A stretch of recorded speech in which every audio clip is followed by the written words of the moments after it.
Estudio vida de Génesis, mensaje 9. Dios restaura y crea algo más. Parte 6. La máxima consumación. Continuamos con el tema de la máxima consumación.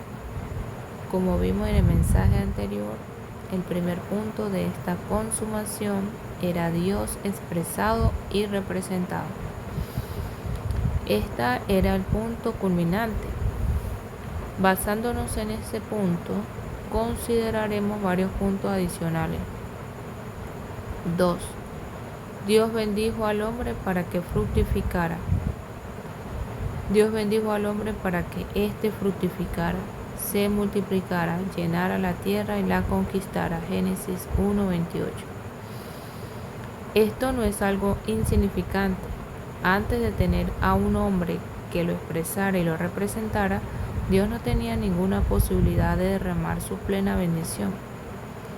Dios es rico y es rico en bendición, pero antes de la creación del hombre no existía ningún ser que recibiera su plena bendición. Dios no tenía ninguna posibilidad ni oportunidad de bendecir plenamente a sus criaturas. Génesis 1 relata que Dios solo empezó a bendecir cuando los seres vivos llegaron a existir. Génesis 1:22.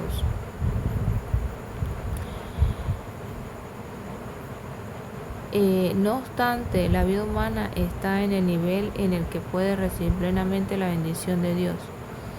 Después de crear al hombre, Dios pudo ver en la tierra un ser vivo que llevaba su imagen y tenía su señoría. Inmediatamente Dios le concedió al hombre su plena bendición.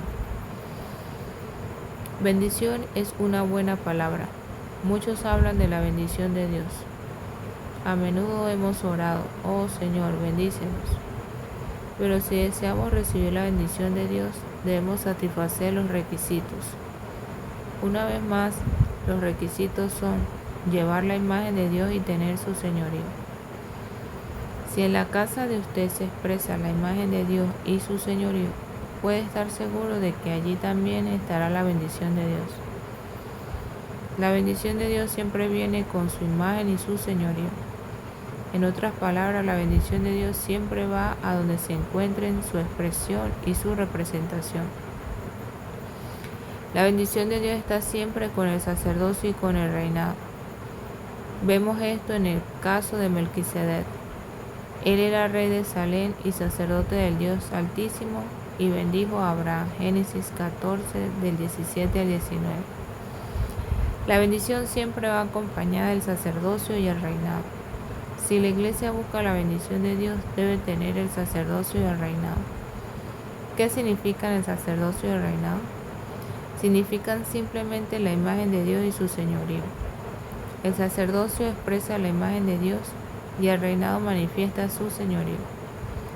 Mientras ejerzamos el sacerdocio para tener contacto con Dios, contemplar a Dios y reflejar la imagen de su gloria, tendremos el reinado. La bendición de Dios vendrá inmediatamente. Dios bendijo al hombre para que éste fuese fructífero, se multiplicara y llenara la tierra. La bendición es la fructificación, el aumento, la multiplicación y llenar la tierra. Supongamos que Adán, el hombre corporativo, hubiese sido hecho a la imagen de un escorpión o de una serpiente, y que Dios hubiese bendecido al escorpión y a la serpiente para que se multiplicaran y llenasen la tierra. La tierra se habría llenado de escorpiones y de serpientes. Qué horrible sería la tierra. En tal caso, yo preferiría no haber nacido. Supongamos que usted tiene 200 escorpiones en su cuarto y 200 serpientes en su salón. Aquello no sería una bendición, sino una maldición. Pero Dios creó al hombre a su imagen y le dio autoridad a fin de que ejerciera el señorío para él todopoderoso en la tierra. Dicho hombre estaba listo para recibir la bendición de Dios. La bendición de Dios consistía en capacitar a ese hombre para que fuese fructífero.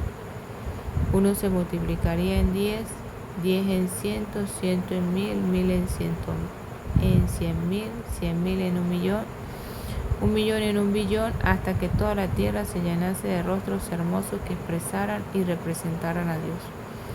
Aunque los seres humanos están caídos, les queda algo maravilloso. Lo maravilloso que tiene la imagen de Dios. Hay personas que quieren a los perros, pero el amor por un perro es muy diferente del amor por un ser humano. Por muy bueno que sea un perro, no es tan digno de amor como un ser humano. Se puede amar a todos los seres humanos porque cada ser humano lleva la imagen de Dios. Por muy caídos que estén los seres humanos, todos ellos llevan la imagen de Dios. En la vida de iglesia actual, somos el verdadero hombre que lleva la imagen de Dios y que ejerce el señorío de Dios. En la vida de iglesia estamos listos para que Dios intervenga y nos conceda su bendición. La medida de bendición que Dios da depende de cuánto lo expresemos y lo representemos. Si lo expresamos y lo representamos de una manera apropiada, ciertamente recibiremos su plena bendición, la cual se relaciona con la multiplicación y con llevar fruto. Ahora quisiera compartir acerca de la predicación del Evangelio. En el campo cristiano, incluso en la predicación del Evangelio, todo se ha deteriorado por la práctica deficiente de los siglos pasados. La verdadera predicación del Evangelio no es solamente una obra exterior. La verdadera predicación del Evangelio consiste en llevar fruto como resultado de la vida interior. En Mateo, Marcos y Lucas, el Señor Jesús nos exhortó a ir a predicar el Evangelio y a ser discípulos a las naciones. Pero en Juan dijo que debemos llevar fruto. La predicación es una cosa, pero llevar fruto es otra. La verdadera predicación del Evangelio no consiste en convencer a la gente con doctrina y en someter sus ideas y cambiar sus conceptos. La verdadera predicación del Evangelio consiste en ministrar vida a los demás. La fructificación es el rebozo de la riqueza de la vida interior. Considere la rama de un árbol llena de savia vital. La rama rebosa de vida y este rebozo produce vida. El fruto es el resultado de la riqueza interior de la vida. Debemos entender que la predicación del Evangelio debe consistir en llevar fruto y que llevar fruto proviene de la bendición de Dios. Aunque debemos orar por la predicación del Evangelio, no se trata simplemente de forzarnos. Debemos recibir la bendición de Dios. Si una iglesia desea aumentar, ciertamente debe predicar el Evangelio. No obstante, si la predicación del Evangelio no se encuentra bajo la bendición de Dios, no obtendremos nada, por muchos esfuerzos que hagamos. El fruto ganado no tendrá cara de hombre, sino de escorpiones. Usted puede traer mucha gente, pero cuando Dios mire a esas personas, les dirá: este es un escorpión, ese es una serpiente y aquel es una rana. Efectivamente trajiste muchas personas, pero pocos tienen el rostro adecuado que me exprese a mí. ¿Qué clase de personas va a traer usted? ¿Personas con rostro de escorpión o personas con hermosos rostros que expresen a Dios mismo? El fruto que usted lleva es una expresión de lo que usted es. Si usted es un manzano, nunca podrá producir naranja. Si usted es un melocotonero, nunca podrá producir plátano. Para producir plátano, debe ser un platanero. Si usted es un árbol de conocimiento, no espere llevar el fruto de la vida. El árbol de vida es el único que puede producir vida. Todos debemos esforzarnos por predicar el Evangelio, pero consideremos lo que somos. Si somos hechos a la imagen de Dios y tenemos el señorío de Dios, ciertamente conduciremos a otros a la imagen de Dios y al señorío de Dios. Todas las iglesias locales necesitan aumentar el número, pero jamás usen artimañas, ya que pueden producir moabitas en lugar de fruto apropiado. Dios le prometió a Abraham una simiente. Dios estaba probando a Abraham hasta que éste se le agotara la energía natural. Entonces él le dio descendencia. Mientras Abraham estaba siendo probado por Dios, a su esposa se le ocurrió un buen plan, Génesis 16 del 1 al 2, y dicha propuesta dio resultado. Sin embargo, no produjo a Isaac, lo que Dios deseaba, sino a Ismael, a quien Dios rechazó. Estos dos nombres, Isaac e Ismael, empiezan con Is. Se parecen mucho. Todas las iglesias necesitan incrementarse, pero no imiten a Sara. No produzcan ismaelitas. También tenemos el caso de las dos hijas de Lot, Génesis 19 del 30 al 38. ¿Recuerda usted cómo hablaron de llevar fruto? Dijeron: es posible que nuestro padre no tenga ningún descendiente. Hagamos algo para ayudarle a producir un heredero. Hicieron algo y funcionó. Produjeron a los moabitas y a los amonitas. Muchos cristianos actuales producen ismaelitas, moabitas o amonitas, mas nos vale no tener ningún descendiente de esos. Debemos ser hombres que llevan la imagen de Dios y que ejerzan su autoridad. Entonces estaremos bajo la bendición de Dios, y así seremos fructíferos y nos multiplicaremos. Los rostros humanos con la imagen de Dios llenarán la tierra. Este es uno de los puntos de la máxima consumación. No se imaginen que la predicación del Evangelio es algo pobre. Debe ser algo elevado. La predicación del Evangelio debe ser el punto culminante y no debe producir ni ismaelitas, ni moabitas, ni amonitas, sino Isaacs. Nosotros los cristianos siempre tenemos un sueño vano. Citamos el relato de Hechos donde dice que 3,000 fueron salvos el día de Pentecostés y que 5,000 fueron salvos en otra ocasión. Aunque este dato aparece allí, la multiplicación de los seres humanos no puede producirse con demasiada rapidez. Puede necesitarse 20 años para producir una generación. Uno no puede obtener una generación en 5 años. A los 5 años una persona todavía es un niño. Incluso a los 15 años de edad es un adolescente. Generalmente se necesitan 20 años para producir una generación de seres humanos. Resulta fácil hacer flores artificiales. En una sola noche podemos llenar este cuarto de reunión con flores, pero todas serán artificiales. Sin embargo, para cultivar un huerto se necesita tiempo. Si usted mira un huerto por la mañana, presentará prácticamente el mismo aspecto que el día anterior.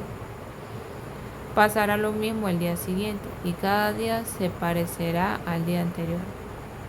Se puede necesitar varios años para cultivar árboles que lleven fruto.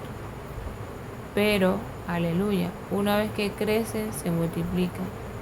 Esta es la vida de iglesia. Todas las iglesias necesitan incrementarse, pero no queremos el aumento como el de los hongos, que se producen de un día para otro. Necesitamos el incremento que proviene de la imagen y del señorío de Dios bajo su bendición. Esto requiere tiempo. Número 3. El hombre y los demás seres vivos quedaron satisfechos. Decir que el hombre estaba satisfecho no es algo insignificante. Génesis 1:29. Supongamos que Adán hubiese sido creado sin que tuviera nada de comer. Supongamos que Dios hubiese dicho a Adán: te creé, pero no he preparado tu comida. Haz el favor de esperar un día o dos. Ese no fue el caso. Todo fue preparado antes de que Adán llegase a la existencia. Dios había hecho árboles que eran buenos para comer. Cuando Adán salió de la mano creadora de Dios, ya tenía comida a su disposición. Él quedó satisfecho. Adán no solo estaba satisfecho, sino que todos los seres vivos también lo estaban. Génesis 1:30. Más adelante veremos que el verdadero descanso proviene de la satisfacción. Podemos descansar si tenemos hambre.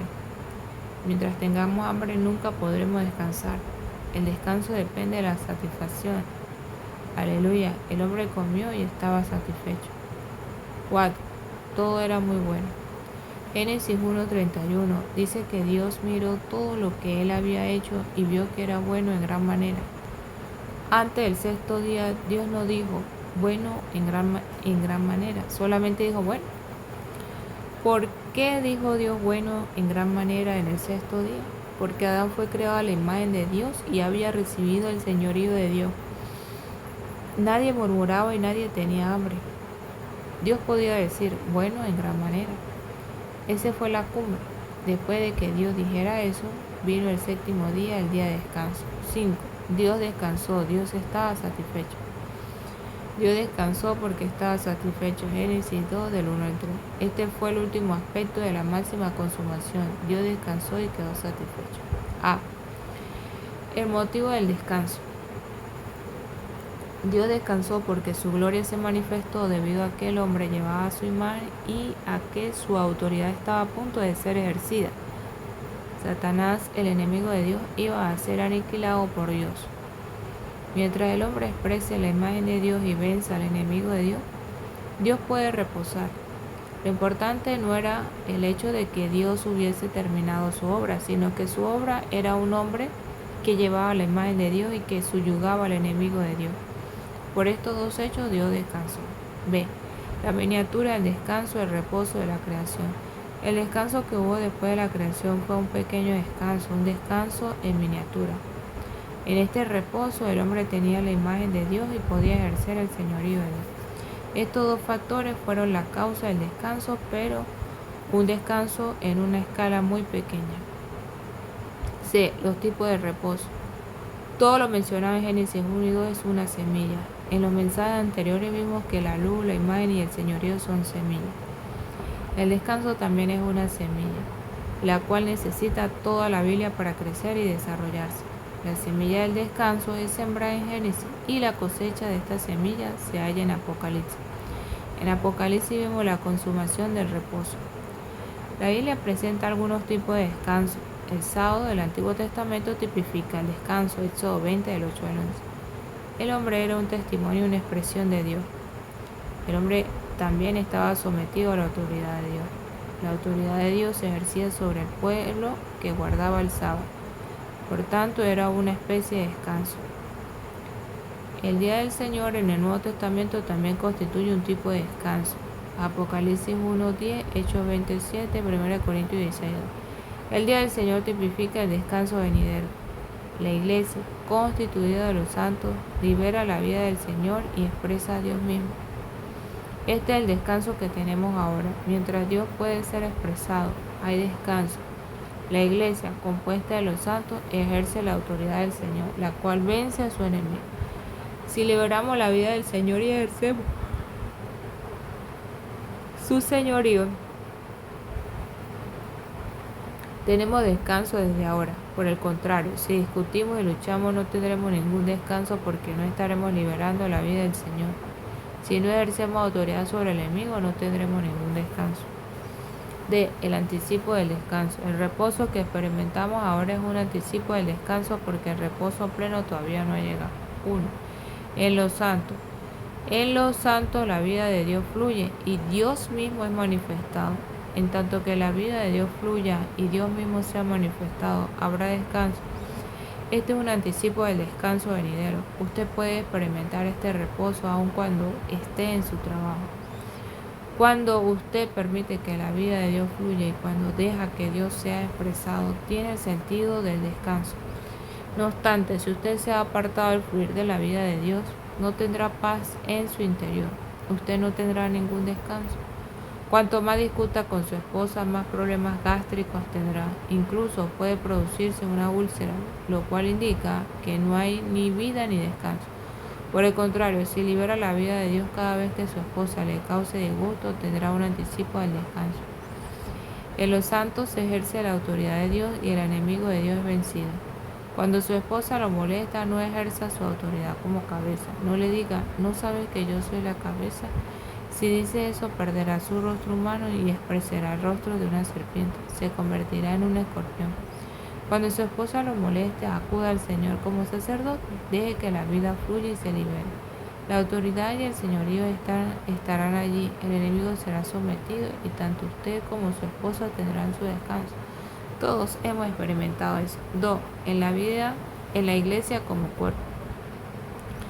En la iglesia como cuerpo Dios se expresa y Satanás es vencido. Efesios 1:23, 3:19, 6 del 11 al 13. Donde y cuando quiera que Dios es expresado y su enemigo es vencido, viene el anticipo del descanso. Ocurre lo mismo en nuestra vida familiar, en nuestra vida matrimonial y en nuestra vida personal. Si usted compra algo que no le ayuda a expresar a Dios ni a vencer a Satanás, perderá el anticipo del descanso. Si usted expresa a Dios y vence a su enemigo en todo lo que haga y donde quiera que vaya, tendrá un agradable anticipo del reposo venidero. No alegue ni murmure en la vida de iglesia. Una noche recibí una llamada telefónica que me informaba acerca de cierta iglesia que se encontraba en una condición lamentable. Había dos personas en la línea telefónica. Uno confirmaba lo que el otro decía acerca de la condición lamentable y enfermiza de la iglesia. Dejaron de hablar y querían oír lo que yo iba a decir. Dije inmediatamente, no hablen así, olvídense de esta conversación. Si ustedes dicen que la iglesia está mal, ciertamente la iglesia estará mal porque ustedes son malos. Si ustedes afirman que la iglesia es maravillosa, la iglesia ciertamente será maravillosa porque ustedes son maravillosos. ¿Qué es la iglesia? La iglesia es ustedes. Cuando ustedes dicen que la iglesia es mala, se condenan a sí mismos. Continúe hablando con los hermanos diciéndoles que deben estar conscientes de la astucia del enemigo. Dijeron, ¿qué haremos? ¿A quién iremos? Contesté, no acudan a nadie, no hablen, solo vayan a las reuniones de la iglesia y alaben al Señor. Preguntaron, ¿no debemos orar? Dije, sí, deben orar, pero no oren de manera negativa, oren de manera positiva. La iglesia no tiene problema, la iglesia es gloriosa, la iglesia no necesita que ustedes oren así. Oh Señor, tenemos un problema, ustedes son el problema. Cuanto más oren acerca del problema, más se convierte en el problema. No creen en un problema y no sean un problema. Vayan a la reunión de la iglesia, alaben al Señor y oren de manera positiva. Todos debemos percatarnos de los ardiles del enemigo. De ahora en adelante no hablen de la condición de la iglesia, simplemente vayan a las reuniones de la iglesia y alaben al Señor. La iglesia es la iglesia, por tanto tenemos descanso. Cuando hablen de la condición de la iglesia, perderán su descanso, no tendrán el anticipo del reposo. Si van a las reuniones de la iglesia y alaban al Señor, sin duda recibirán el anticipo del descanso. Letra E. El cumplimiento del descanso del reposo del milenio. El cumplimiento del descanso del reposo del milenio, es decir, el reino de 1000 años. El libro de Hebreos nos revela que existe un reposo prometido para el pueblo de Dios y todos nosotros debemos esforzarnos por entrar en ese reposo. Hebreos 4:1, 3, 9, 11. Si no nos esforzamos por entrar en dicho reposo, lo perderemos. La manera de entrar en ese descanso consiste en experimentar el anticipo ahora. Si tenemos el anticipo, ciertamente entraremos en el reposo, en el pleno disfrute. Si no tenemos el anticipo de ese descanso ahora, perderemos el pleno disfrute que está por venir. Durante el descanso del milenio, los santos serán semejantes a Cristo y expresarán la gloria de Dios. Los santos reinarán con Cristo. 1 Juan 3:2, Colosenses 3:4, 1 Tesalonicenses 2:12 y Apocalipsis 20:6. F. La consumación del reposo. La consumación del reposo es el descanso en el cielo nuevo y la tierra nueva. Todos los redimidos expresarán como un solo cuerpo la gloria de Dios por la eternidad. Apocalipsis 21:11 y 23.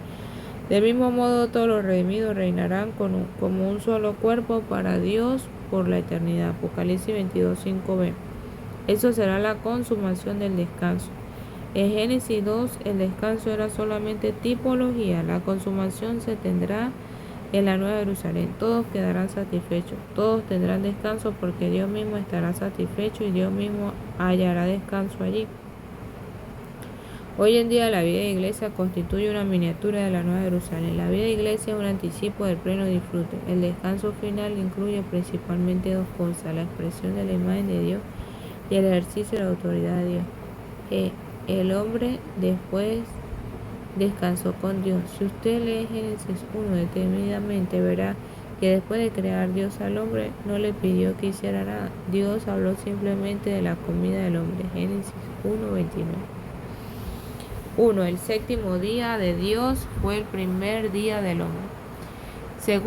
Según el calendario bíblico, un día no empieza por la mañana, sino por la tarde. Creo que el hombre fue hecho por la tarde del sexto día. Cuando el hombre salió de la mano creadora de Dios, entró inmediatamente en el séptimo día. Para Dios, el séptimo día fue el día de reposo. Génesis 2, del 2 al 3. El séptimo día de Dios fue el primer día del hombre. Esto significa que Dios lo había preparado todo para el disfrute del hombre. Después de ser creado el hombre, no se unió a la obra de Dios, sino que entró en el reposo de Dios. Aleluya.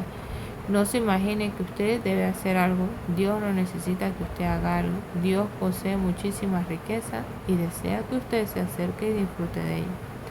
No labore. Si usted intenta laborar, Dios dirá: hijo insensato, no tengo ninguna obra para ti, pero tengo grandes riquezas que puedes disfrutar. Ven y únete a mí en mi reposo.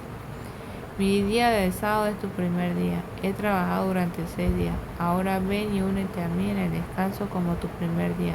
Unámonos y descansemos. Eso fue lo que el hombre hizo. He dedicado mucho tiempo tratando de saber lo que hizo el hombre después de ser creado. Y me enteré de que no hizo nada más que comer y descansar. ¿No es eso maravilloso? Después de ser salvos, los creyentes se imaginan que deben hacer algo. Olvídense de las actividades. Vengan a comer a Jesús. Vengan y sean satisfechos. Sean saciados. Vengan a unirse a Dios en su descanso. Dios dirá: hijitos, olvídate de tus acciones, olvídate de tu labor. Yo lo he hecho todo. Para mí es tiempo de descansar. Ven y únete a mí en mi descanso. En 1936 estaba yo en la obra en el norte de China, con una intensa carga por la obra del Señor. La labor era dura y las pruebas y circunstancias difíciles. Yo viajaba en bicicleta por los suburbios, la echaba al suelo, caía con todo mi peso y gritaba: Señor, ayúdame. Estaba molesto y perturbado. Un día antes de dar un mensaje recibí una palabra que me decía: ¿sabes que el primer día del hombre es el séptimo día de Dios? El séptimo día de Dios fue el primer día del hombre. ¿Por qué laboras tanto, hijo necio? Desiste de ello, abandona tu obra. Todo lo que necesitas hacer es venir y unirte a mí en mi descanso. Aquel domingo por la mañana di un mensaje en el cual dije que el séptimo día de Dios fue el primer día del descanso. Le dije al pueblo: aleluya, hoy es aleluya, hoy es mi primer día. Durante varios meses he laborado mucho, pero ahora dejo mi obra. Ya no voy a laborar. Ahora empiezo a descansar con Dios. Su séptimo día es mi primer día. Tal vez usted pregunte: ¿qué diremos del día que viene después del séptimo?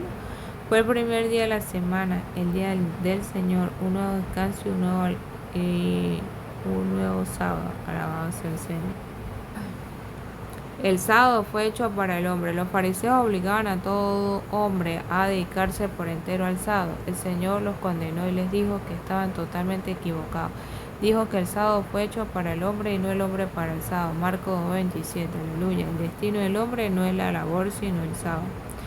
3. El hombre descansa porque Dios descansa. Cuando Dios está satisfecho, usted está satisfecho. Cuando usted está satisfecho, eso demuestra que Dios está descansando, Él está satisfecho. 4. El hombre descansa cuando la obra de Dios llega a su meta en Él. No labore, ocúpese de una sola cosa, que Dios alcance su meta. ¿Cuál es la meta de Dios? La meta de Dios es expresar su imagen y ejercer su señorío. Cuando usted expresa la imagen de Dios y ejerce su señorío para vencer a su enemigo, Él alcanza su meta. Dios dirá: estoy satisfecho. Entonces usted dirá: Dios, yo también estoy satisfecho. De modo que usted descansa con Dios. Todos los reposos mencionados anteriormente se deben al hecho de que Dios ha logrado su meta y a que el hombre disfruta del descanso con Dios. Alabado sea el Señor, esto es maravilloso. Me alegra mucho que el Señor nos haya permitido compartir estos 9 mensajes sobre Génesis. En estos mensajes podemos ver que el relato divino se centra exclusivamente en la vida. Génesis 1 y 2 es simplemente un bosquejo. La biografía de los 8 hombres, Adán, Abel, Enoc, Noé, Abraham, Isaac, Jacob y José, lo describen plenamente. Finalmente veremos que Jacob y José van unidos. En realidad los dos son un solo hombre. Jacob llega a ser Israel, el príncipe de Dios, y lleva la imagen de Dios. José llega a ser aquel que gobierna por encima de todo, ejerciendo el señorío de Dios. Al final de Génesis vemos un hombre doble. Un aspecto, Jacob expresa la imagen de Dios, y el otro aspecto, José, ejerce el señorío de Dios. Allí se expresa la imagen de Dios y se ejerce la autoridad de Dios. Y hay descanso, aleluya. Toda la Biblia, con todas sus historias, biografías y enseñanzas, se centra en la vida. Esta vida producirá la expresión de Dios y la representación de Dios. Dios será manifestado y su enemigo será vencido. Aleluya. Entonces habrá un descanso final en este universo. Damos las gracias a Dios por el Antiguo Testamento y por el Nuevo. Sin el Nuevo Testamento resultaría difícil entender las alegorías, tipologías, figuras y sombras del Antiguo Testamento. Pero sin el Antiguo Testamento solo tendríamos la palabra directa del Nuevo Testamento. Nos faltarían los cuadros. Alabado sea el Señor porque tenemos ambos testamentos. Tenemos los cuadros.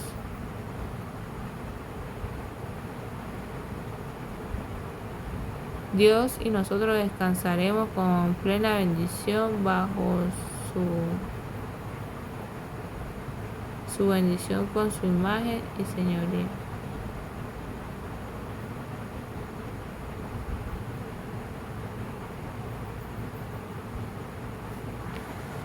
Entonces, Dios y nosotros descansaremos con plena satisfacción bajo su bendición con su imagen y señorío. Ha llegado el fin de este mensaje. Alabado sea el Señor. Amén.